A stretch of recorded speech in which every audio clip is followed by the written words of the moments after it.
Hey, this is Ciderhelm, and welcome to the Vainglory Hero Spotlight. Today we're looking at Baron, a living siege engine who rains destruction on his enemies.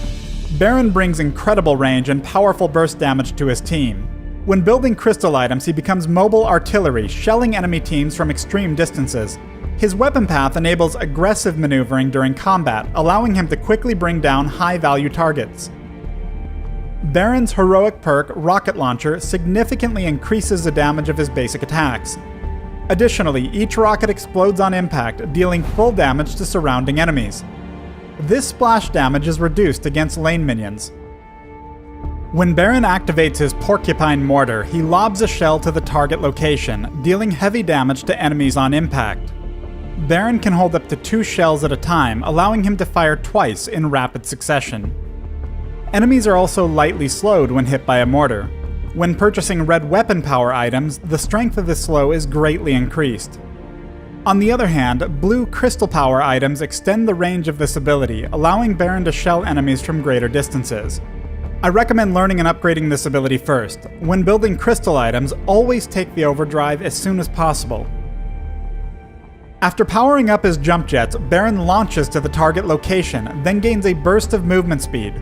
His next basic attack after landing fires quickly and reloads instantly, allowing him to fire 2 rockets in rapid succession.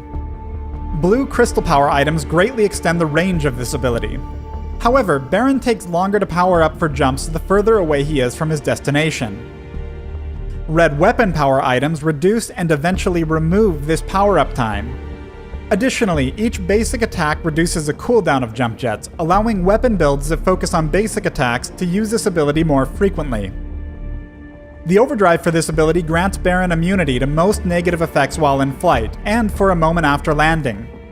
I recommend learning this ability at level 2, upgrading it second, and taking its overdrive when dealing with teams that have strong stuns or other crowd controls. Baron's Ion Cannon ultimate allows him to mark a location for an orbital strike. A few seconds later, the location is obliterated, dealing massive damage to all enemies in the area. This deals full damage to enemies near the center, while dealing reduced damage to enemies near the edges. Enemies can see and hear the moment Baron activates Ion Cannon, but only his allies see the targeting marker. The actual location of the strike is not revealed to enemies until immediately before impact. Passively, each rank of Baron's ultimate increases his basic attack range, allowing him to target enemies from further away. I recommend learning and upgrading this ultimate whenever available. When building weapon items, consider the final rank of the ultimate over the Porcupine Mortar overdrive. A teamfight breaks out as the enemy Alpha and Catherine catch Baron and his team out in the open. As the enemy Celeste rushes in, Baron fires 2 mortars to block her path. Because he's building heavy crystal power, Celeste is forced to back off to avoid the extreme damage of each shell. Immediately, she unleashes her Solar Storm. Had he built weapon power, he could quickly jump to avoid the storm, but due to his slower movement and the power-up time on his jump jets, he'll need to eat the full barrage to continue moving to safety. But Baron has just triggered his Ion Cannon. Despite outranging Celeste, she moves quicker and strikes faster than him, and his only chance to take her down depends on landing this ultimate. As the Ion Cannon's location is revealed, Celeste has already started moving into its impact zone to avoid another mortar shell. Many heroes can easily avoid getting hit by any individual mortar shell, but this very trait makes him fantastic at driving opponents into his Ion Cannon or another mortar shell. On pure instinct, Celeste backs away from the Ion Cannon, getting annihilated from both impacts. Alpha and Catherine move in, sealing Baron's fate. By splitting the team at the start of the fight, Baron was forced to spend his time covering his weaknesses rather than positioning for his damage and zoning. During this match, Baron and the enemy Jewel have been massive threats, with each team setting up to play to their strengths.